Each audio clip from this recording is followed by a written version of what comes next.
higala. Kumusta? Ang akong mga higala diri sa Bindoy.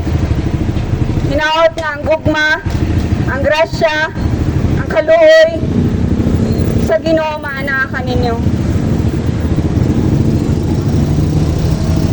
Sayod ba mo nga ang Ginoo nagtawag ka na ato nga maghinulsol? Kay kitang tanan nakasala sa Dios. Ug adunay bayad ang sala mga higala. Kamatayon na tubangan sa Ginoo. Munang iyat ang giawhat nga motalikod ug mobiya sa atong mga sala. Menghapon dahil kaninyo tanan. Ani ako dinhi karon mga higala aron pagmantala lamang sa pulong sa Dios. Walay lain nga tumong kundi mo paambit lamang sa pulong sa Ginoo. Dili ako ang pulong kundi pulong sa atong Ginoo nga makita nato diha sa Biblia. Atong mabasa sa Biblia. Wala ko nagdala og religion. Wala ko, dili ko member sa any religion din sa kalibutan. Ang akong gidala ang pulong ni Jesus. Ang Jesus sa Biblia. Ang pure religion makita na nimo sa James 1:27. Ang putli nga relihiyon na tubangan sa Dios. Ang bunga sa tao nga dunay balaang espiritu. Nang Ginoo na sa iyang kinabuhi. Ang pagduaw sa mga balo ug sa mga lilo sa ilang kapighatian ug ang paglikay sa pagkadawtan ining kalibutan. Sa James 1:27 mao kana siya ang pure religion. Ug sa James 1:26 adunay mga tawo nga nagtuo nga sila relihiyoso. Apan pag-abot sa ilang mga panimalay, walay pagpugong sa ilang mga baba, kawang lamang ang ilang mga relihiyon. Ang tinuod nga adunay Dios, gibag-o, hinlo ang kasing-kasing o huna-huna. Adunay gugma sa isig katawo. Ani ako dinhi karon haron dili pa si Garbo nga makasangyaw ko. Akong gipaubos ang akong kaugalingon sa Ginoo. Nag-ampaw ko sa Dios nga unta makatindog ko before matapos ang tuig. Makasangyaw ko sa akong mga higala. Sa pulong sa kaluwasan, sa pulong sa Ginoo.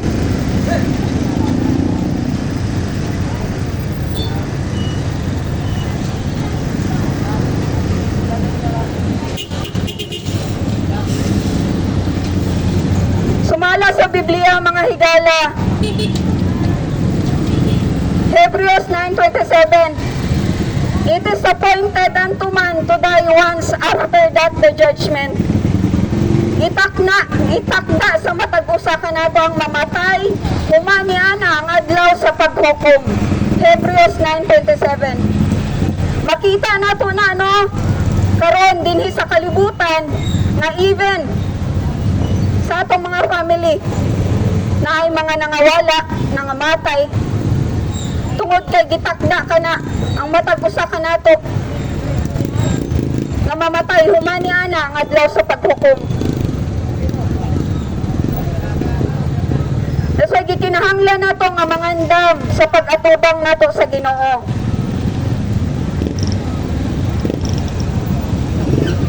We are all sinners. Sumala sa Romans 3:10, no one is righteous, no not one. For all have sinned, kitang tanan nakasala, and fallen short of the glory of God. Nakabsan kita sa himaya sa Dios. Kitang tanan nakasala, nakasupak sa pulong sa Ginoo. Muna ang Ginoo nagtawag ka nato nga maghinulsol ug mutalikod sa atong mga sala. Kay sa Romans 6:23, For the wages of sin is death, but the gift of God is eternal life through His Son Jesus. No, adunay bayad ang sala, mga higala. Kamatayon na tubangan sa Ginoo. Adunay bayad ang sala, mga higala. Impyerno, kalayo nga walay pagkabalong. Luke 13:3. Ingon si Jesus nga kung ikaw dili mo bato sa iyang tawag nga maghinulsol, mamatay ka sa ingana nga kaagi. Luke 13:3. Except ye repent, ye shall all likewise perish. No, sakto nga kung ang tao dili maghinulsol sa iyang sala, bato niya sa kamatayon niya sala. Nga kung ang tao dili maghinulsol sa iyang inom, bisyo, sugal, pambabayi, pagpangabit, kaulag, dadun niya sa kamatayon ang iyang sala. O kadunay bayad ang sala, mga higala. Muna nga, today is the day of salvation. Let's humble ourselves to God. Atong ipaubos ang atong mga kaugalingon sa Ginoo, kay wala tayo ikapanghambog sa Dios. Kung sa ikapanghambog nato, ang atong kinabuhi gininhawa nato, ang yuta nga atong ginatumbad, ang hangin nga atong gininhawa, atong pa nang mapalit. Ikan ka na sa Ginoo. Apan unsay atong mga ginabuhat, atong ginaabusaran. Even ang atong mga kaugalingon, kita mismo ang nidaot.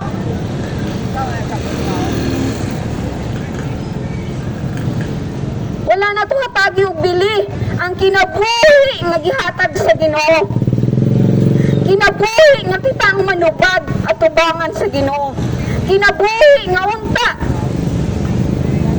Ang ayan nato nga hatagan og bili. Ang kinabuhi nato, mga higala, adunay tumong. Adunay purpose aning kalibutan na. Unsay tumong nagibuhat ta sa Ginoo? Ang mudayig sa Dios, ang mualagad sa Dios, ang dili mo supak sa Ginoo, ang dawaton unta ang Ginoo sa atong mga kinabuhi. Harong kita mamaayo aning kalibutan na.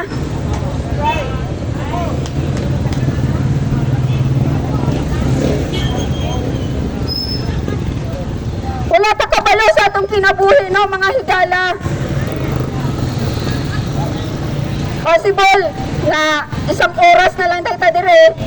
Unya, wata kabalo na mga tubang ta sa Ginoo. Unya, nagpabilin ta sa atong sala. Ang kinabuhi nga anaa, karon nga giginhawa pa nimo. Extend ka na sa Ginoo. Panahon ka na nga ikaw maghinulsol o mubiya sa imong sala. Imanina ninyo, ang kinabuhi nga anaa pa karon sa inyo ang gaginhawa pa mo. Extension ka na sa Dios. Kaya ang Ginoo mo'y naghawid sa atong mga kinabuhi. Kung panahon nga, nikabat na ka sa imong huling gininhawa. Wala na kay panahon nga mutalikod pa sa imong sala. Kung ana ka sa Judgment Day, sa pag-atubang nimo sa Ginoo, ay hara ka nga maghinulsol. Dinhi sa kalaybutan ang panahon nga kita mutalikod sa atong mga sala.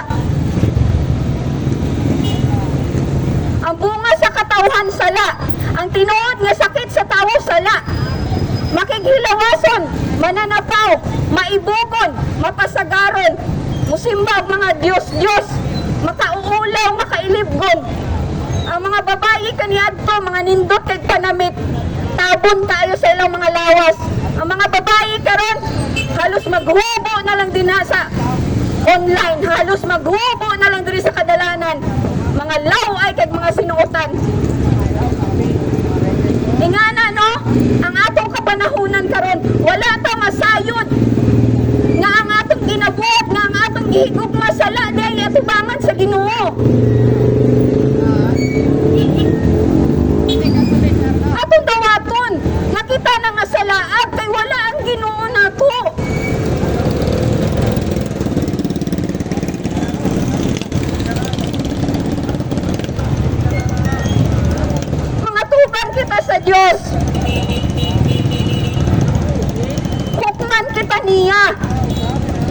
sumala sa atong binuhatan. Ayaw intaw ninyo i-disregard ang word nga judgment, salvation.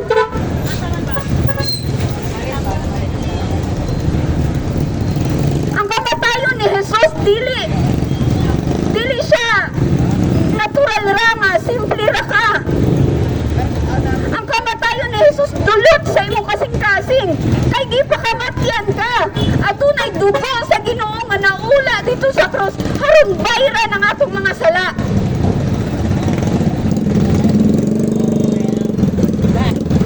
Ang balaang dugo sa Ginoong Jesus kayat ang hinluan sa atong mga kasalanan kalatasan. Isaiah 1:18.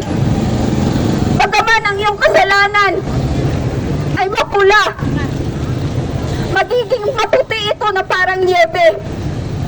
Gitawag na sa Ginoo, come now and let us reason together. Gitawag na sa Ginoo pero kita ang walay pagpanumbaling sa atong Ginoo. Nga naman, mahigugmaon pa sa sala, mahigugmaon pa sa kalibutan. Kay kung dawaton nimo ang Ginoo, patalit doon kaniya sa sala.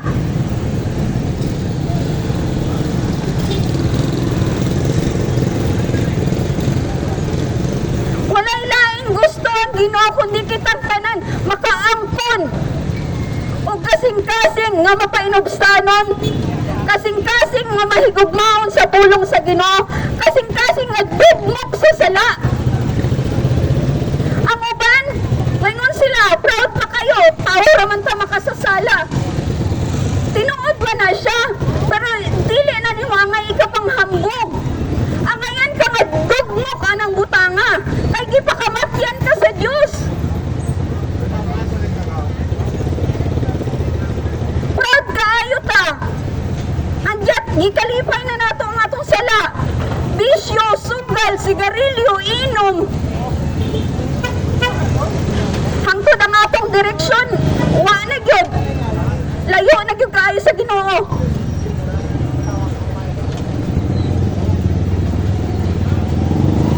Isaiah 59:2, mga higala, ang sala mo'y nakapahilayo ka nato sa Ginoo. Ang kamot sa Diyos dili mubo, harong kita luwason. Ang dalunggan sa Ginoo dili bungol, haron siya makapamati nato apan tungod sa atong mga kalapasan. Gipatalikod sa Ginoo ang iyang nawong tungod sa atong mga kasalanan. Ato may bayad ang sala. Ayaw ninyo ikalipay ang sala, mga higala, kay ang bunga na sa ato ang pamilya gubot baya. Kinaatong tanong nga magpuyo ta ba ng atong pamilya nga ana ang Ginoo ba? Ana pagkamatarong sa Dios.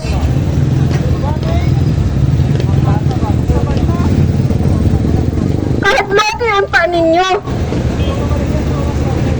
na magkinabuhi, ikalipera ninyo ang inom, bisyo, sugal, sigarilyo, pagpamakap, wala ba ka masayod na ang mga dili matarong, dili makapanunod sa gingharian sa Diyos? Dili man gumamabasa ang Bible. Sa Bible na ana dinha. Pag once na mo istorya ninyo, hala, wala ra ba'y mga palahubog na mahilangit? Ay, dili man na tinuod, sinuwat ra man na sa tao. Ang Biblia, mga higala, guided na siya. Ang Ginoo, gigiyahan na siya. Ang pulong sa Diyos. Damhanan ang pulong sa Diyos. Ano man? In the beginning, God created the heavens and earth through His words. Igora siya mingon kaning kalibutan, wala ni sulod kangit-ngit ra. Ug igora mingon ang Ginoo nga let there be light and there was light. Makabaton og kalawakan ug niabot igora sa iyang pulong.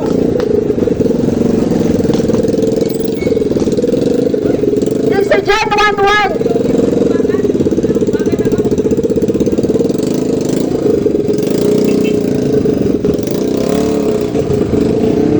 Importante ang pulong sa Diyos, mga higala. Sa John 1:1, in the beginning, God created John 1:1, in the beginning was the Word, and the Word was with God, and the Word was God. Ang pulong sa Diyos, mao kana siya. Diba kamo kung mupulong mo sa inyong mga anak, inyong ama na nga pulong? Kung kamo mupulong mo, kaayuhan para sa inyong anak, nga dili niya tumanon unsa inyong bation. Diba masubo mo? Naay mensahe ang Ginoo kanatong tanan. Ug ang iyang gibati kasubo kay kita watay panumbaling sa iyang mga tulong. Na ang pulong unta sa Ginoo mimuhatag ka natong kagawasan sa atong mga pagkadaotan. Ang pulong sa Ginoo may mutabang ka nato nga makabaton tag paglaom dinhi sa kalibutan. Ang pulong sa Ginoo si Jesus kana. John 1:14. The Word was made flesh and dwelt among us, and we beheld His glory, full of mercy, full of grace and truth. Si Jesus kana mga higala.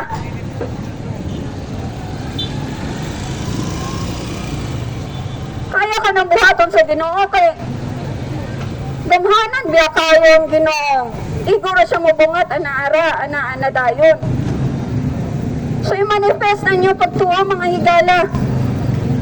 Ikinahanglan nato si Jesus. We need Jesus.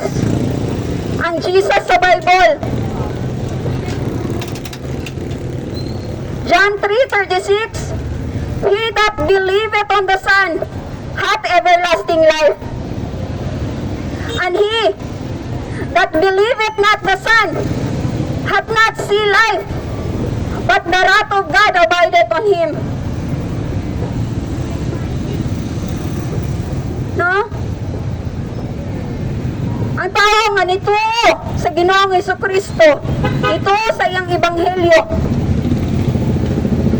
Ana siya kinabuhi nga walay katapusan. Kinahanglan ang atong pagtuo, adunay pagtuman, pag-obey. Dili kay igora pagtuo. Ang pagtuo sa ato ang anak, kung sugoon nato siya nga mupalit og asin, unya moingon og oo mi, upalit ko. Pero wala siya buhat, naaba ang asin, wala. Mausap ka na kung mag-exercise mo sa inyo ang physical. Ikinahanglan sab ninyo nga mag-control sa inyong mga pagkaon aron mugawas ang inyong purpose nga nung gibuhat na ninyo. Aduna siya combination. Pagtuo nga walay buhat patay atubangan sa Ginoo. Faith without work is dead. Kay niana ang Ginoo, He is the vine and we are the branches. Kung ang branches dili magbunga, iyang putlon ug sama sa kahoy nga kung adunay sanga nga patay, putlon siya ug isugnod sa kalayo. Namusugot mo, isugnod sa kalayo nga walay pagpapalong. Pwede rin ninyo katawan ang mensahe karon sa Diyos about hell, no? Pero ang Bible, it talks about hell. Kay gusto sa Ginoo nga mga luwasta, gusto sa Ginoo na dili ta malaglag sa kalayo sa impyerno.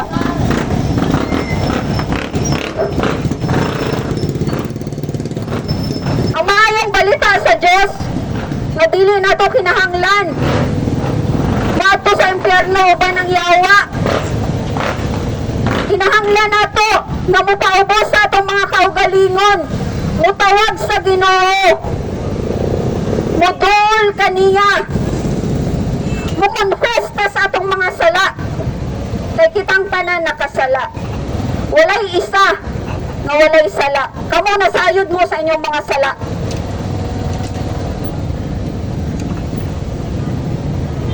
O kang tanan atong mga binuhatan dinhi sa kalibutan, even gani ang atong mga pinulungan. Every idle word nga mugawas sa imong baba, hukman ka sa Ginoo. Walay sekreto. Diri pwede pa matago imong sekreto. Pero sa dihang kitang tanan pagahukman at ubangan sa Diyos,